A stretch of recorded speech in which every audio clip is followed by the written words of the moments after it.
कहानी की शुरुआत में हम एडम और उसकी वाइफ क्लेयर को उनके छोटे बेटे के साथ एक पुरस्कार जंगल में जाते हुए देखते हैं। ये लोग जंगल के बीचों बीच इराश नाम के गांव में जा रहे हैं। सरकार इस जंगल को काटना चाहती है, लेकिन वहां के लोग सरकार को ऐसा करने से रोक रहे थे। एडम एक बायोलॉजिस्ट है, इसलिए वो इतनी दूर जंगल में कुछ दरख्तों की रिसर्च के लिए आया था ताकि ये पता लगाया जा सके कि सरकार को ये जंगल काटने से कोई फायदा होगा या नहीं। एडम अपनी वाइफ को घर छोड़कर अपने बेटे और डॉग के साथ जंगल में दरख्तों का सैंपल लेने चला जाता है। एडम जिस भी दरख्त को चेक कर रहा था उस पर क्रॉस का निशान लगा रहा था ताकि उसे याद रहे कि इस दरख्त का वो सैंपल ले चुका है। इसी बीच एडम का डॉग भौंकते हुए घने जंगल के अंदर चला जाता है। एडम डॉग के पीछे जाता है, लेकिन वहां उसका डॉग कहीं नहीं था। तभी एडम को एक पुराना टूटा हुआ घर दिखाई देता है। एडम आहिस्ता आहिस्ता घर के अंदर जाता है। तभी उसे दीवार के अंदर चिपका हुआ एक मरा हिरन दिखाई देता है। एडम हिरन को देखकर काफी हैरान हो जाता है क्योंकि हिरन की बॉडी से अजीब तरह का ब्लैक लिक्विड निकल रहा था। एडम उस लिक्विड का सैंपल अपने पास रख लेता है। इधर एडम की वाइफ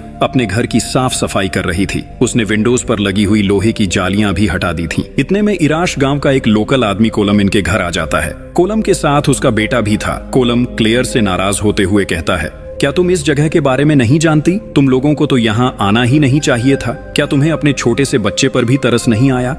क्लेयर को कोलम की बातें समझ नहीं आती, इसीलिए वो कोलम से कहती है, आप प्लीज इस वक्त यहाँ से चले जाओ। मेरे हस्बैंड अभी घर पर नहीं है। जब वो घर आएंगे तो आप उनसे बात कर लीजिएगा। इसके बाद कोलम बिना कुछ बोले वहां से चला जाता है। रात को एडम घर आया तो क्लेयर ने उसे कोलम की कही हुई बातें बताई। तब एडम क्लेयर को बताता है कि कोलम को हमारा यहाँ आना अच्छा नहीं लगा। वो सिर्फ हमें डरा रहा है कि हम यहाँ से चले जाएं। लेकिन जब तक मेरी रिसर्च पूरी नहीं होती हम लोग यहाँ से नहीं जाने वाले। खाना खाकर एडम अपने साथ लाया हुआ ब्लैक लिक्विड सैंपल चेक करने लगता है। तब उसे पता चलता है कि इस लिक्विड में मौजूद सेल्स अपने साथ वाले पार्टिकल्स को भी अपने साथ साथ ब्लैक सेल्स में बदल रहे हैं। अभी एडम इस पर रिसर्च कर ही रहा था। तभी क्लेयर आकर एडम को बताती है कि उनके बेटे के बेड पर कोई ब्लैक कलर का लिक्विड गिर रहा है। एडम तुरंत वहां देखने जाता है, लेकिन वहां किसी किस्म का कोई भी लिक्विड नहीं होता। इसके बाद दोनों अपने बेटे को आराम से सुला देते हैं। अब दोनों खाना बना रहे थे, तभी बेटे के रोने की आवाज सुनाई दी। दोनों भागकर ऊपर जाते हैं, लेकिन अंदर से किसी ने डोर लॉक किया हुआ था, इसलिए जल्दी से डोर खोलकर दोनों अंदर चले जाते हैं। रूम में उनका बेटा रो रहा था, साथ ही विंडो का शीशा भी टूटा हुआ था। एडम को गांव के लोगों पर शक था, इसलिए एडम पुलिस को कॉल कर देता है। एडम पुलिस को बताता है कि कोलम हमें निकालना चाहता है। कोलम ने आज सुबह क्लेयर से कई बातें की थी, इसीलिए इनका पूरा शक कोलम पर ही है। पुलिस ऑफिसर एडम और उसकी वाइफ को समझाने की कोशिश करता है कि देखो ऐसा कुछ भी नहीं है। असल में आज से कुछ साल पहले कोलम की बेटी जंगल में गई थी, लेकिन काफी ढूंढने के बाद भी वो नहीं मिली। इस जंगल के बारे में ये बात बताई जाती है कि इस जंगल में एक हैलो नाम का क्रीचर रहता है। हैलो क्रीचर इतना खतरनाक है कि लोगों को देखते ही उन पर हमला कर देता है और उनके बच्चे उठाकर अपने साथ ले जाता है। हैलो क्रीचर दिन के वक्त कभी भी बाहर नहीं आता, लेकिन वो छुपकर हमेशा देख रहा होता है। जैसे ही रात होती है वो बाहर आकर अपना शिकार ढूंढ लेता है। कोलम इसलिए तुम दोनों को यहाँ से जाने को कहता है। वो बिल्कुल नहीं चाहता कि वैसा तुम्हारे बेटे के साथ भी हो। और रही बात विंडो टूटने की, तुम्हारा घर घने जंगल के बीच है, हो सकता है कोई जानवर आकर तोड़ गया हो, इसलिए तुम्हें परेशान होने की कोई जरूरत नहीं। बस जितनी जल्दी हो अपना काम खत्म करो और यहाँ से चले जाओ। अगर तुम यहाँ रहना चाहो तो अपना घर अच्छी तरह सील करो ताकि आगे कोई जानवर हमला ना कर सके। तभी क्लेयर को याद आता है, जब ये लोग इस घर में शिफ्ट हुए थे तब यहाँ की विंडो लोहे की जालियों से बंद थी, लेकिन वो दिखने में बुरी लग रही थी, इसलिए क्लेयर ने उन्हें वहां से हटा दिया। एडम को अब भी ऐसा ही लगता है कि ये कोलम का ही काम है, इसलिए वो घर से बाहर आकर टूटी हुई विंडो की पिक्चर्स लेने लगता है। तभी उसे ऐसा लगता है कि उसके पीछे कोई है। अचानक उसे डरावनी आवाजें आने लगती हैं। एडम जैसे ही पीछे मुड़कर देखता है वहां कोई भी नहीं था। एडम वहां की पिक्चर्स भी लेने लगता है। तभी कैमरा का फ्लैश ऑन होने की वजह से हम देखते हैं कि वहां एक अजीब सा क्रीचर बैठा हुआ था। इतने में एडम का डॉग स्टोर की तरफ देखकर भौंकने लगता है, जिससे एडम को यकीन हो जाता है कि वहां कोई तो है। इसलिए एडम देखने के लिए स्टोर की तरफ जाता है, लेकिन वहां कोई भी नहीं था। अगली सुबह एडम अपने बेटे के साथ मार्केट जा रहा था, लेकिन वहां के लोकल लोग एडम को काफी अजीब तरह से देख रहे थे। एडम मार्केट जाकर नए विंडोज खरीदने लगता है, लेकिन शॉप ओनर एडम से कहता है कि इस तरह की विंडोज खरीदने का कोई फायदा नहीं। आपको वहां लोहे की विंडोज लगानी चाहिए ताकि कोई उन्हें तोड़ ना सके। एडम शॉप ओनर की बातें इग्नोर करते हुए वहां से विंडो बनाने का सामान लेकर घर की तरफ निकल जाता है। इनका घर जंगल के बीचों बीच था, इसलिए पूरा रास्ता वीरान था। रास्ते में एडम की कार अचानक से रुक जाती है। एडम बहुत परेशान हो जाता है। इसी परेशानी में जब वो कार का बॉनेट खोलता है तब उसे वहां वही ब्लैक कलर का लिक्विड दिखाई देता है। एडम आसपास देखता है लेकिन उसकी मदद के लिए कोई भी नहीं था। अब वो कार ठीक करने के लिए कार से टूल बॉक्स निकालता है, तभी पीछे से कोई उसे धक्का देकर कार की डिक्की में बंद कर देता है। एडम का बेटा कार में रो रहा था, जबकि एडम डिक्की से ऊंची आवाज में मदद के लिए चिल्ला रहा था। तभी उसे लगता है कि कोई उसकी कार की विंडोज तोड़ने की कोशिश कर रहा है। एडम डिक्की से बाहर आने की बहुत कोशिश करता है क्योंकि वो अपने बेटे के लिए बहुत परेशान था, लेकिन कई कोशिशों के बाद भी एडम वहां से बाहर नहीं आ पाया। इतने में रात भी होने वाली थी। इधर क्लेयर घर की सफाई कर रही थी, तभी उसे अपने बेटे के कपड़ों में वही ब्लैक लिक्विड दिखाई देता है। उसे लगता है कि शायद उनका डॉग अंदर ले आया होगा, इसीलिए वो उसे इग्नोर करते हुए छोड़ देती है। तभी पीछे से कोलम आकर क्लेयर से कहता है, मैंने तुमसे कहा था कि जितना जल्दी हो सके यहाँ से वापस चले जाओ। क्लेयर बोलती है, अच्छा ठीक है, जब मेरे हस्बैंड घर आएंगे तब मैं उन्हें तुम्हारी तरफ भेजूंगी, तुम उनसे खुद ही बात कर लेना। कोलम वहाँ एक बुक रखकर वहाँ से चला जाता है। अब तक एडम कार की सीट्स फाड़कर कार के अंदर चला जाता है। वहाँ उसका बेटा अभी तक रो रहा था। एडम बेटे को उठाकर गले लगाता है। अब तक वो क्रीचर भी वहाँ से जा चुका था। एडम जल्दी से कार से बाहर आता है। वो देखता है कि किसी ने उसकी कार पर बुरी तरह से स्क्रैचेस डाल दिए हैं। डरा हुआ एडम अब घर की तरफ दौड़ लगाता है। उसका घर यहीं से थोड़ी दूर था। घर आकर एडम सारा मामला क्लेयर को भी बताता है। अब तक एडम को भी लोगों की बातों पर यकीन होने लगा था। एडम अपनी गन हाथ में रख लेता है। तभी घर की लाइट्स ऑफ हो जाती हैं। अचानक वहाँ से क्रीचर्स की आवाजें आने लगती हैं। क्रीचर्स अजीब ऊंची आवाज में गुर्रा रहे थे। एडम को शक हुआ, हो सकता था कि ये कोलम का काम हो, इसीलिए वो चिल्लाता है। वो कहता है कि मैंने पुलिस को कॉल कर दी है, अगर तुम यहाँ से नहीं गए तो मैं गोली चला दूंगा। लेकिन डोर के सामने अभी भी कोई था, इसीलिए एडम डोर की तरफ शूट कर देता है। एडम जब जाकर देखता है तो कोई नहीं था। क्लेयर एडम को कोलम की दी हुई बुक दिखाती है। जब एडम किताब खोलता है तो उसमें पैरानॉर्मल एक्टिविटीज लिखी थी।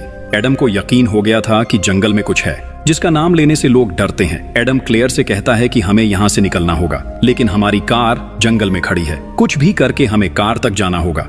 अब ये लोग सेफ्टी के लिए एक गन पास रखते हैं और जंगल से निकलने के लिए कार की तरफ जाते हैं। तभी स्टोर रूम में उनका डॉग ऊंची आवाज में भौंकने लगता है। Adam Aahista Aahista store room की तरफ जाता है। वहाँ उसे उसका डॉग दिखाई देता है। डॉग की एक आंख बहुत ज्यादा रेड हुई थी। एडम को कुछ समझ नहीं आता, इसीलिए वो डॉग को लेकर अपनी फैमिली के साथ कार की तरफ भाग जाता है। जब ये लोग कार के पास पहुंचते हैं तो उनका डॉग दूर ही रुक जाता है। वो एक शैडो को देखकर डर रहा था। तभी डॉग शैडो का पीछा करते हुए जंगल में भाग जाता है। एडम भी डॉग के पीछे जाने वाला था, लेकिन क्लेयर उसे आगे जाने से रोक लेती है।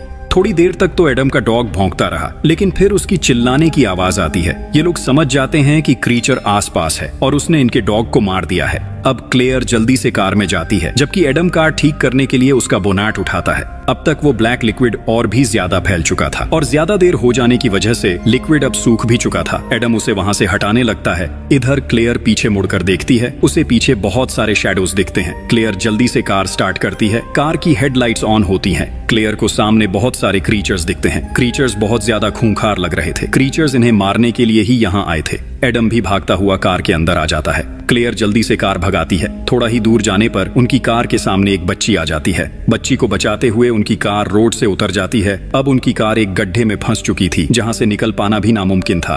दोनों जल्दी कार से बाहर आते हैं और अपने बेटे को उठाकर वापस जंगल वाले घर ही लौट आते हैं। घर आकर इन्हें समझ आ चुका था कि कोलम बिल्कुल सच बोल रहा था। जंगल में ऐसे क्रीचर्स मौजूद हैं जो सिर्फ रात को ही हमला करते हैं। तभी क्रीचर्स घर के बाहर भी आ चुके थे। एडम आहिस्ता आहिस्ता डोर की तरफ जाता है। वो की होल से बाहर देखता है, लेकिन तभी क्रीचर एडम की आंख पर हमला कर देता है। एडम की आंख बहुत ज्यादा जख्मी हो चुकी थी। एडम अपनी वाइफ और बेटे को ऊपर वाले रूम में छुपा देता है, क्योंकि कुछ भी करके सुबह तक अपनी फैमिली को क्रीचर्स से बचाना था। लेकिन सुबह होने में अभी काफी वक्त बाकी था। एडम को कुछ भी करके वहां लाइट्स ऑन करनी थी। एडम फैसला करता है कि वो अपनी जान दांव पर लगाकर घर का जनरेटर ऑन करेगा। इसीलिए वो आहिस्ता आहिस्ता घर से बाहर निकल जाता है। इधर एक क्रीचर क्लेयर तक पहुंच चुका था। वो क्लेयर पर हमला करने ही वाला था कि इतने में एडम जनरेटर ऑन कर देता है। जनरेटर ऑन होते ही घर की लाइट्स ऑन हो जाती हैं और क्रीचर्स वहां से भाग जाते हैं। इतने में एडम की बॉडी में भी चेंजेस आने लग जाते हैं। एडम बहुत ज्यादा परेशान हो जाता है। उसके हाथ पर वही ब्लैक लिक्विड लगा हुआ था। उसकी आंखें जल रही थीं। जब एडम मिरर में जाकर देखता है तो उसे पता चलता है कि क्रीचर्स ने जब उसकी आंख पर हमला किया था तब उन्होंने एडम की आंख में वो लिक्विड छोड़ दिया था। अब लिक्विड के इन्फेक्शन से एडम भी हैलो क्रीचर में बदलना शुरू हो चुका था। उसकी आंखें काफी लाल हो चुकी थीं। इसके बाद एडम अपनी वाइफ और बेटे के पास जाता है। दोनों विंडोज को दोबारा लोहे की रॉड से सील करने लगते हैं ताकि कोई क्रीचर दोबारा उन पर हमला ना कर सके। लेकिन मसला ये था कि एक क्रीचर पहले से ही उनके रूम में मौजूद था। क्रीचर उनकी बेटी को उठाकर ऊपर टेरेस में ले जाता है। एडम अपनी बेटी को बचाने के लिए क्रीचर का पीछा करता है, लेकिन क्रीचर एडम पर ही हमला कर देता है। एडम नीचे गिरकर बेहोश हो जाता है। इतने में क्रीचर उनकी बेटी को उठाकर जंगल में भाग चुका था। क्लेयर भी बेटी को बचाने के लिए क्रीचर के पीछे जंगल में भाग जाती है। उसे अपनी बेटी के रोने की आवाज सुनाई दे रही थी। तभी पास वाली नदी में उसे अपना बेटा पानी में बहता हुआ दिखाई देता है। क्लेयर बिना कुछ सोचे समझे नदी में कूद जाती है और किसी तरह बेटी को बचाकर घर ले आती है। घर आकर क्लेयर बेटा एडम को देते हुए कहती है, इसके कपड़े चेंज कर दो, गीले कपड़े से इन्फेक्शन न हो जाए। लेकिन जब एडम बच्चा उठाता है तो वो बहुत हैरान होता है। एडम क्लेयर को बताता है, ये हमारा बच्चा नहीं है। क्लेयर को एडम की बात ठीक नहीं लगती।